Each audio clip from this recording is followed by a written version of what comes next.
Man, I'm realizing December was a really packed month.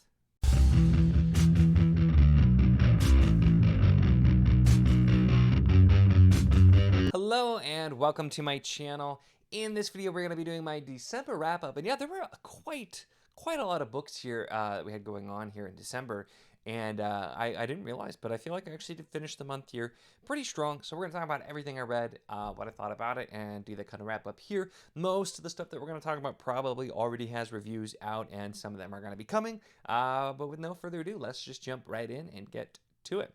So first, we have The Dirty Streets of Heaven by Tad Williams, which is the first book in Bobby Dollar.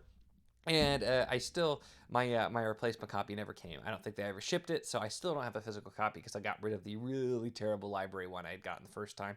But this was very much not the kind of Tad Williams stuff that I'm normally used to. It was super different and not quite my thing, but it was interesting. It's more of like kind of like an urban fantasy type of thing, but Bobby Dollar is an angel like lawyer basically, and his job is to advocate for souls to go to heaven against lawyers from the health side basically. But then he's investigating a murder, so it's kind of this noir thing.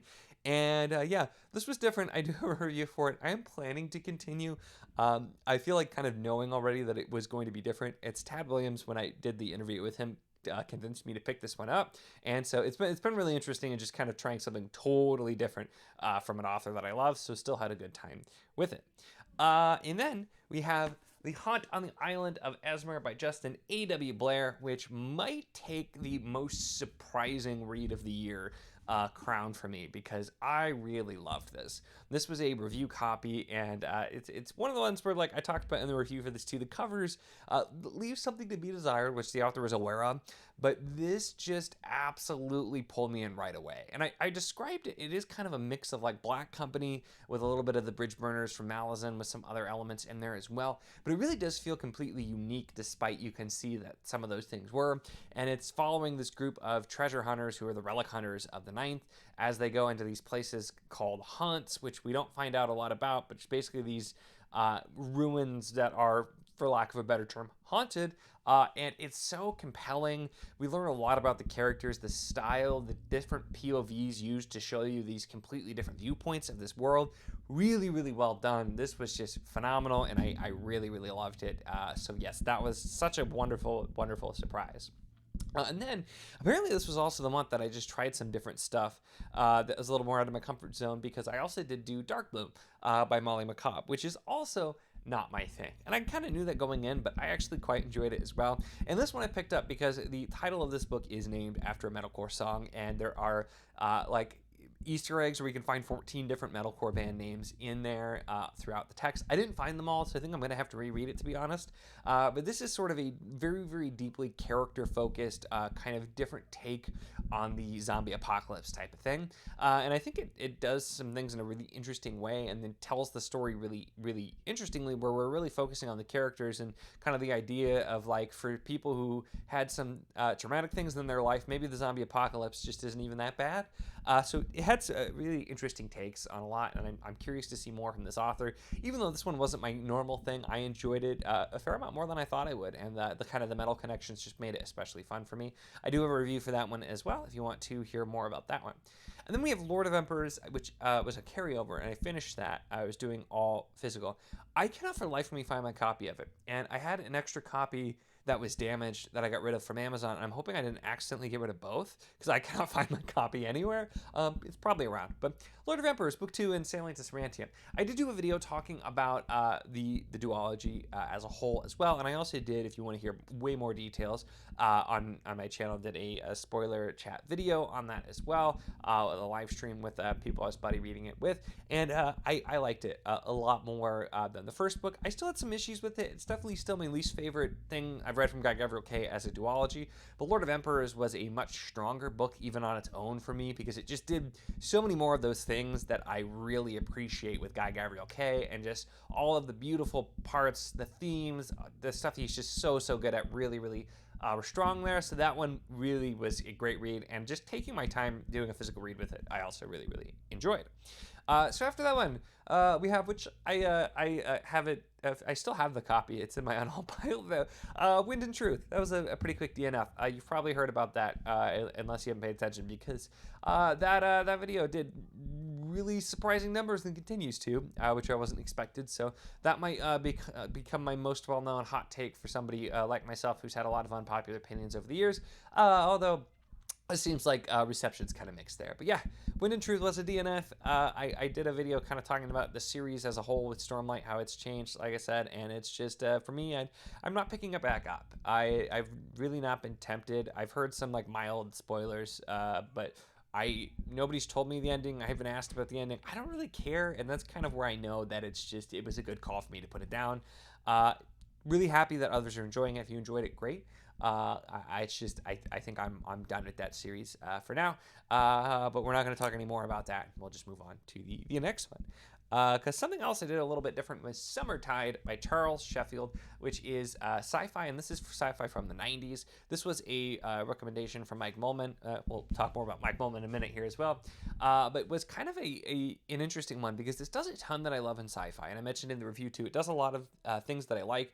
Elements, we have this like ancient people called the Builders with this old technology. This felt like there was a lot going on though, and it wasn't always the most cohesive, although this is the start to a kind of a longer series, so I think part of it is just really trying to establish a lot. So I am still very curious to continue. I don't know when I will get to it, but I will definitely be kind of casually continuing the series to see more, because it ends leaving you definitely wanting more, which is, I think, a good draw to continue the series and pick it back up. Also do a review for that one as well. And then we have, speaking of Mike Mullman, The Haley Traveler, which I was reading a sci-fi he recommended, so I'm like, I should probably read the actual sci-fi that he wrote and sent to me, and he did send me this copy. Mike Mullman also, I've known him for a while. Originally, I met him, he sent me review copies for Protectors of Brittany, which I've talked a lot about because I really, really enjoy that series. It's great 80s fantasy, and it's just right up my alley, and I've had a lot of fun with it. I know a lot of you have heard me talk about that. So he sent me this one, which I knew was going to be a little bit outside of what I normally read, and I had beta read a novella in this as well, for him as well, and kind of had that feedback. And he actually joked, I mentioned in the review too, he joked on a live stream that he wrote some scenes here and specifically thought of me like, oh, Nico's not going to like these scenes. So it was one of those things where I had the right expectations. I knew this wasn't going to wholly mesh with me, although it sounds like it's going to be going into a direction that's a little bit more my style. But I enjoyed this. This was a quick and entertaining read, even though I was a little bit more in the middle on it as well. But it does sound like it's going to be moving less, because my main thing was it felt like it was a little bit YA, but also then had some like darker subject matter and just towed the line weird. It sounded like it's going to go more just a normal like adult sci-fi and not like YA. Once we get along, it's just the characters kind of have some coming of age stuff here. So I'm still going to be continuing. I'll read whatever Mike writes, even though this one wasn't as big of a hit for me as this other series. I still had a good time with it for sure. And then up next, we had White Gold Wielder by Stephen R. Donaldson. This is the third and final book in the Second Chronicles of Thomas Covenant. And yes, I finally finished the Second Chronicles of Thomas Covenant. I had been meaning to get to that for literal years. Because I read the original trilogy, and I really, really loved it. And I went through, I had some different copies before, then I got these nicer copies. It's been so long, and I kept not getting to it. So I'm so glad I finally got this done, because this was really, really fantastic. I'm going to be doing a video about this second trilogy. I did do a video about the first trilogy, not the ongoing series Spotlight, but this is just, it's a follow-up that just absolutely nails what I think I myself and most people want from a follow-up, and it also just feels like it's an integral part of the overall story that started in the first one, which the first trilogy has a very definitive ending, and so much about this felt, when hearing the premise, knowing what's going to be happening, felt like it wasn't going to work, and it works so well. So really, really loved the second trilogy.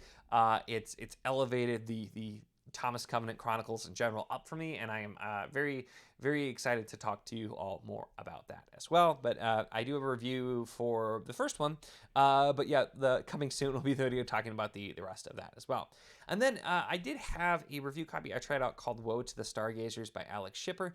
That one ended up being a DNF before I got too far into it, and it was, I think, interesting one, and one that shows promise, but the writing style was really elegant at points, and then other points just kind of did not click with me at all. And so I felt myself really struggling to follow it and just kind of get engaged to it. And so even though this was a shorter one, I decided to put that one down just because it was not clicking super well with my brain, and I was having trouble following along with it. So that one ended up going down. I did pick up, though, another review copy, which I'm actually reading right now, which is called Whisper by K. Ross, which beautiful cover on this one, too. I really enjoy. And this one, I'm a little bit more than halfway through. This has been super, super unique. This is about it's from a POV of a sentient curse, basically, that's moving between people and kind of learning about the world. And it's setting up quite a lot and doing a lot of really interesting things that I was not expecting. So I should be finishing this within the next couple of days, but before the year ends. So this will be coming out, though. This will come out before I'm done with it, most likely, but I should be finishing this pretty quick before the year ends, but I haven't quite done yet, so that'll be, I'll talk about it probably a little bit in my next wrap-up or in my review, but it's still going to be done in December. I'm just not quite done yet because we're filming this just a tish early. So that was a really interesting one as well. And then the one that I spent my Christmas with was Death Metal Bard, also a really cool cover here as well, by Rob Lee. I've not read any of his stuff, but I'd be really curious to now because this was just delightful. I do have a review for this one that's out already, and it's just, yeah, for all the people who are metal fans, it's such a fun one, and I just like my metal part of me was just like, yes, from almost the first page, I was just like, yes, so good. So many fun metal things in here, and it's like tonally, it's actually fairly serious for the most part, even though there's some of that stuff in there. So I think he toes the line really, really well with having the fun metal stuff, but also, writing a serious kind of story that's very unique, uses the power of death metal as like a tool to fight and perform, and super cool, so much fun. I definitely recommend it to all the metal fans. I know there are a good few of you who watch that are, so definitely recommend. And then we had the other one I did around Christmas, Hogfather by Terry Pratchett. This felt like a reread, actually, because I've seen the BBC adaptation, and they did a bang-up job with this, because this really, for the most part, I actually had to keep thinking, did I read this? And, I think no, it's just that the BBC film was so close, and even slightly better in one particular area that I just kind of didn't even realize that I hadn't read this before. But I've been familiar with it too. It's a really popular one, and so I did still really enjoy it and had a good time with it, and it felt like an appropriate time to finally get to this, because I've been meaning to get to this specifically and just get back to Discworld in general for a long time. This just is the one that I was on. I think this is book 20. I've been going in publication order, so yeah, it was a good time to finally get to this, and I had a good time with it. And then having a slightly less good time, A Practical Guide to Conquering the World by K.J. Parker. This is the third book in the Siege trilogy, and I am fully aware this is not by any means the popular K.J. Parker, and I've heard most people say that all of his other stuff is better to check out than this. However, 16 Ways to Defend a Walled City was a fantastic title, and I was really drawn to that because of the title, and I really enjoyed that book. I had a lot of fun with it. I thought the humor and the narration style worked really well. So then I did the second book, How to Rule an Empire and Get Away with It, and found okay, this is really, really similar. Different main character. Each one of these has a different main character, but kind of just a little bit too similar in some ways. And this third book is the same thing. It's kind of more of the same style. I think, if you liked the first book, you're going to probably feel about the same way here, but even with having a bit of a gap, I just felt almost like I was reading the same book 3 times. Just different stuff happens, but it's the same base kind of thing. So for me, it was a little bit of diminishing returns. I'll talk a little bit more about it, probably do a video talking about that trilogy as well, but it was not landing super well for me. So that's really it. So yeah, I'm done with that one. I am working on finishing Whisper by the end of the year, and then I will be starting and going from there. I talked about I'm going to be doing some P.L. Stewart. I also have some patron pick things that are going to be coming up really soon in January as well. So lots more to come, but yeah, it was a pretty busy month. A lot of really different stuff, but also I got through a lot of stuff as well. So had a really good December. So let me know in the comments your thoughts on any of these, as well as some of your favorite stuff that you read in the month of December. Always love to hear from you. Make sure to give the video a like if you enjoyed it. Check the links in the description, as always, for the Patreon if you want to support what I do, as well as the Wizardly Enclave Discord if you want to chat books, whether any of these books, other books, really anything at all. It's a lot of fun and we'd love to have you. And of course, if you enjoy my content, make sure to subscribe.